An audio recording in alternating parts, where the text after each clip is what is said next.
Hello,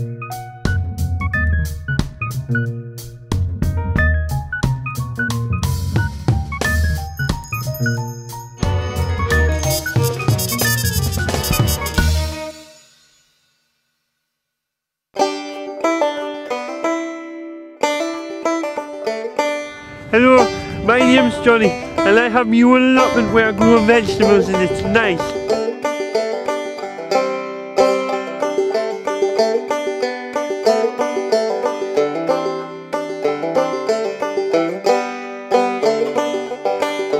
I've got my garlic beds up here.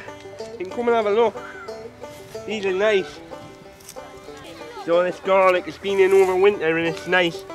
Really tasty, better than the stuff you buy in supermarkets. And it's really easy to grow. Just get your normal stuff from the supermarket and split the bulbs into the individual cloves and plant them. You need about 8 inches between each one and they'll go right nice through winter.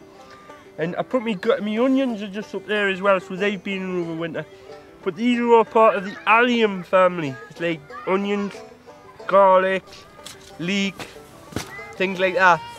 And what a lot of people don't realise when they're setting up the allotments is you've got to consider which plants work next to each other, because some can be what's called antagonistic. So they don't like each other. So for instance, alliums, garlic and onions, don't work very well against brassicas. So things like your cabbage, your broccoli, your cauliflower, your sprouts. They leave stuff in the soil that each other don't like. So think about that when you're planning where your beds are going to be. It's all part of your crop rotation.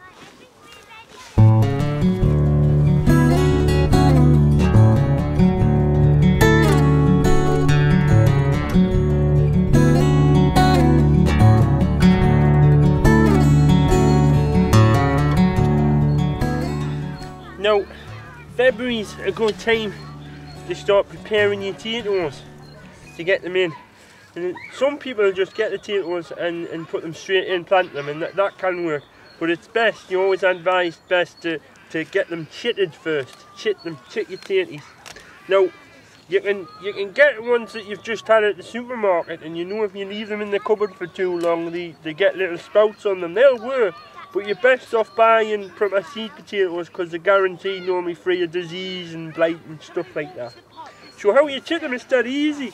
You get your potato and what you're looking for to start with is what's called the rose.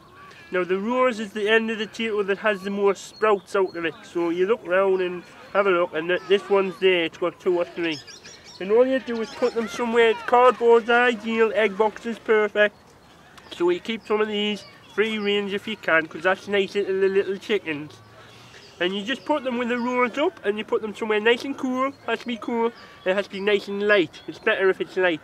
So I'm going to put mine in my shed just in behind my window there, so the light gets in, but it's nice and cool at night. And then these will grow, you see. If they're a bit spindly and coming out a bit spindly, probably means it's too warm, so make sure they're nice and cool. And then when they're ready, they've got a few sprouts on, knock them off and just leave about 2 or 3 on, because you want all the energy, all the sunshine and nutrients just to be focused on them. And then just plant them. You plant them in the ground, normally about, I don't know, about 1 foot on the ground, and always put them rows up so they're going to sprout up like that.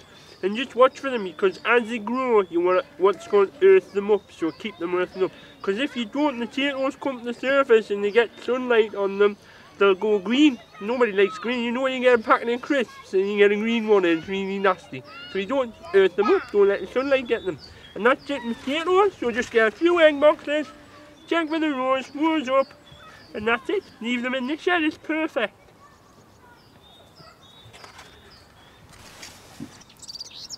It's funny that I plant potatoes now, because I used to pick them. It used to be one of my jobs on the farm. I used to go across every Sunday and pick potatoes. And we used to stake out which bits would pick, and you had a section of maybe 20 or 30 yards, and you had the fertiliser bags, empty fertiliser bags, and you used to just scoop the potatoes in after the farm had been up the field. And it was alright, but there's this one time that this lad, Jeremy, he's quite a posh kid. He didn't go to our school and out, he went to the posh one down the road. But he was like taking the piss out the way I speak. And I was bent over getting potatoes and he started throwing them at us, and I knew he was because they were landing either side, but I think I was always told the best thing with bullies is just to ignore them. But one got us right on the back of the head and he'd thrown it really, really hard. And I went to see the doctor, and the doctor thinks that it might have left a bit of damage to my brain or something.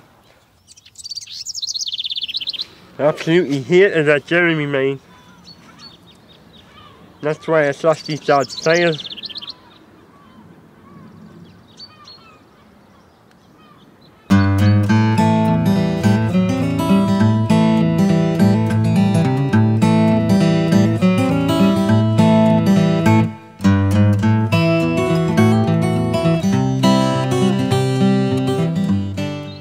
That's all for today then. We'll see you next time. I'm off back home now. See ya, bye.